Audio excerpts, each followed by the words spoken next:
बिस्मिल्लाहिर्रहमानिर्रहीम। प्यारे बच्चों, मैं हूं मोहम्मद आसिफ। जाविया स्कूल सिस्टम से आपके लिए क्लास 8 की साइंस के लेक्चर जो हैं वो रिकॉर्ड हो रहे हैं। तो आज बेटा हमारा नया चैप्टर शुरू होने जा रहा है, चैप्टर नंबर 10। आपकी बुक में पेज नंबर 122 पर ये चैप्टर मौजूद है। चैप्टर का टाइटल नेम है बेटा लेंसेज।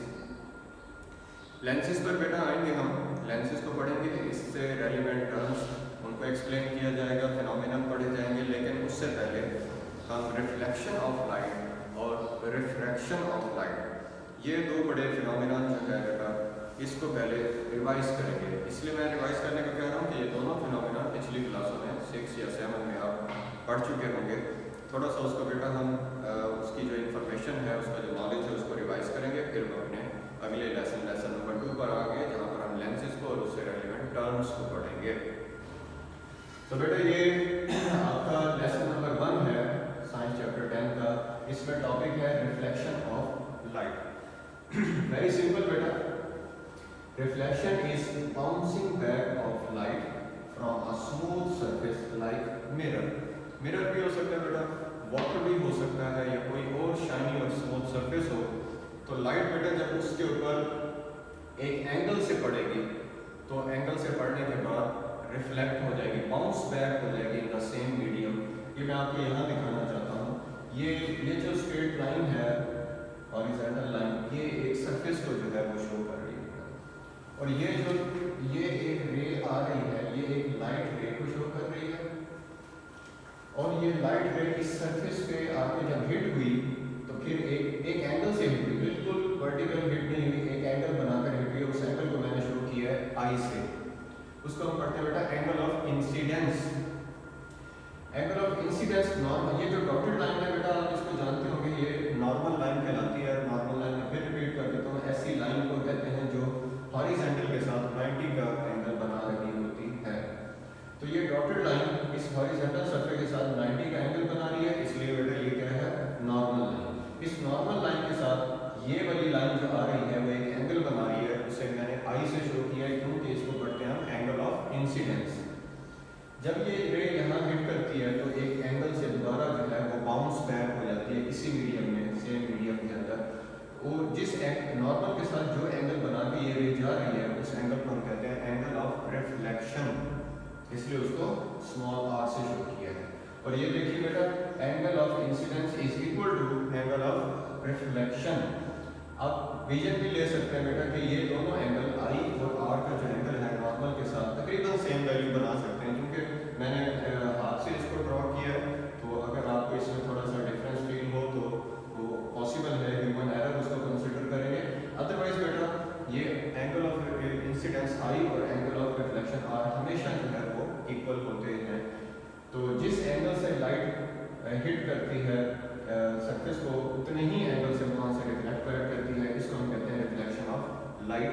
लेकिन इस रिफ्लेक्शन ऑफ लाइट को हम कहते हैं रेगुलर रिफ्लेक्शन ऑफ लाइट। ठीक है बेटा। इररेगुलर रिफ्लेक्शन ऑफ लाइट भी होता है, जिसको डिफ्यूज्ड रिफ्लेक्शन ऑफ लाइट भी कहते हैं। ये कब होता है, जब सरफेस जो है स्मूथ ना हो। आप यहाँ सरफेस को देख सकते हैं कि सरफेस जो है वो प्लेन नहीं है, रफ सरफेस है। ये मैंने टेढ़ी मेढ़ी लाइन से शो किया है, ये रफ सरफेस को शो कर रही है। यहाँ आप देख सकते हैं एंगल ऑफ इंसिडेंस जितना है, एंगल ऑफ रिफ्लेक्शन उससे कहीं ज़्यादा है, बहुत ज़्यादा है।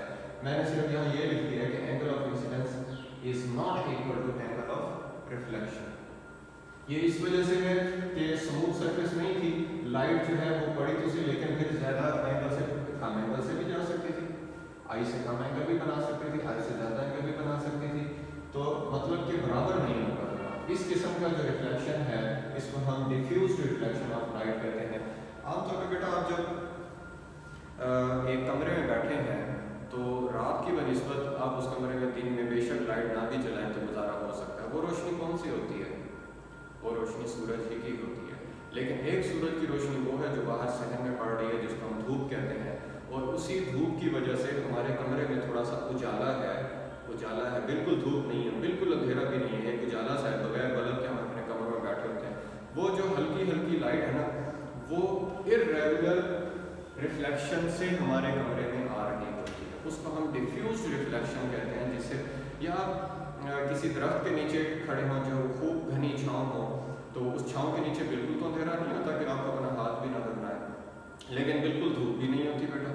तो वहाँ पर जो हल्की सी लाइट है वो लाइट आपके पास जो आ रही है वो सनलाइट ही है, लेकिन डिफ्यूज्ड लाइट है, यानी डिफ्यूज्ड रिफ्लेक्शन से आपके पास आ रही है। ये भी मैंने आपको एग्जांपल दे दी बेटा। ओके बेटा, अब अगला जो टॉपिक है वो है refraction of light. Refraction of light, reflection, मैंने दोनों जो वर्ड्स हैं उनको जोर देकर इसलिए बोला ताकि आप इनको मुंह से अदा करते हुए इसी तरह इनका ख्याल रखा करें। रिफ्लेक्शन ऑफ लाइट और फिनोमिनन है, और रिफ्रैक्शन ऑफ लाइट और फिनोमिनन है। आइए इसको देखते हैं।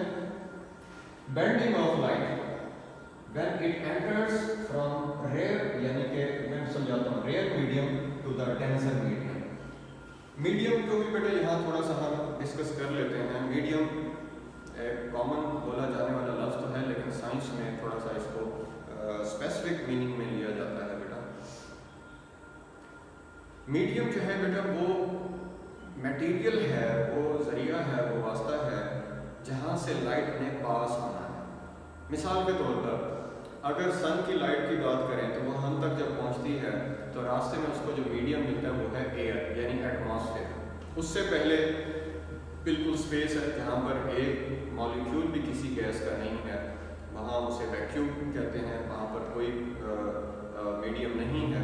बहरहाल जहाँ वैक्यूम ख़त्म होता है, एटमॉस्फेयर हमारा शुरू होता है, हम गैसेस का जो है वो एक ब्लैंकेट शुरू होता है जिसे हम एटमॉस्फेयर कहते हैं, तो वो एक मीडियम कहलाएगा और उस मीडियम का नाम होगा गैसियस मीडियम। उसके बाद फर्ज करें आगे वो समंदर के ऊपर पड़ती है, तो समंदर के नीचे जो जानवर हैं पौधे, वहाँ तक भी वो लाइट जाती है। अब मीडियम चेंज हो गया बेटा। अब मीडियम क्या हो गया? वाटर, जो कि लिक्विड फॉर्म में है, और ये वाटर वाला मीडियम एयर के मुकाबले में डेंसर है, क्योंकि वाटर के पार्टिकल एयर के मुकाबले में ज़्यादा क्लोज होते हैं। तो वो मीडियम जिसमें पार्टिकल ज़्यादा क्लोज होते हैं उसको हम डेंसर मीडियम कहते हैं, जैसे कि गिलास है, जैसा कि वाटर है। और वो मीडियम जिसमें मैटर यानी कि जो पार्टिकल्स हैं वो काफ़ी अपार्ट होते हैं। अपार्ट मीन एक दूसरे से काफ़ी दूर दूर फासले पर, जैसा कि एयर है, एयर के मॉलिक्यूल एक दूसरे से काफ़ी दूर दूर होते हैं, अपार्ट होते हैं, फासले पर होते हैं, इसलिए हम उसको रेयर मीडियम कहेंगे।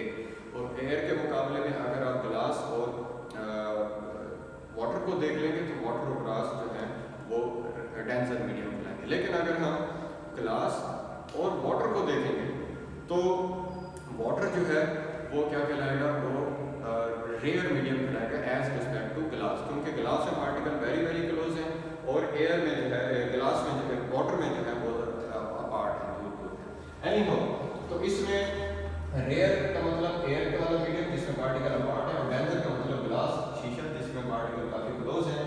बस आखिरी बेटा बात इसमें ये ऐड करते हैं, ये देखें, ये इस वक्त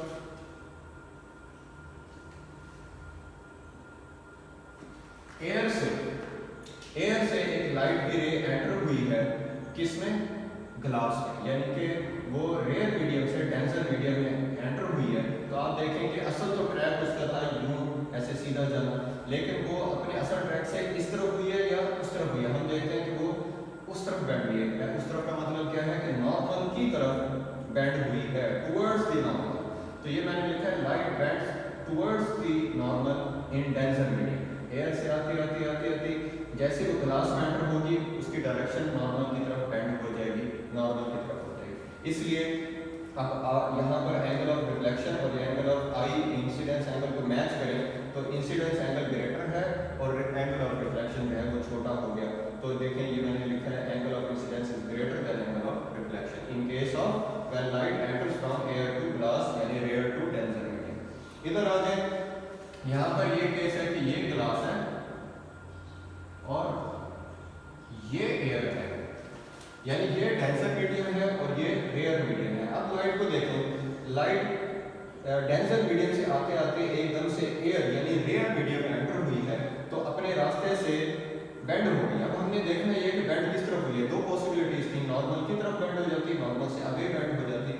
तो आप देख सकते हैं कि अगर अपने असल रास्ते से यूं आए तो ये नॉर्मल से अवे बेंड हुई है। ये मैंने लिखा है light bends away from the normal in rare medium. देख लें ये रेयर मीडियम में एंटर होते नॉर्मल से क्या हो गई? अवे हो गई। अब हम एंगल्स को मेजर करते हैं। एंगल ऑफ इंसिडेंस आप देख सकते हैं कितनी मेजर का, और एंगल ऑफ रिफ्लेक्शन आप देख सकते हैं कितनी मेजर का। ऑब्वियसली एंगल ऑफ रिफ्लेक्शन ज़्यादा वैल्यू रखता है, तो मैंने लिखा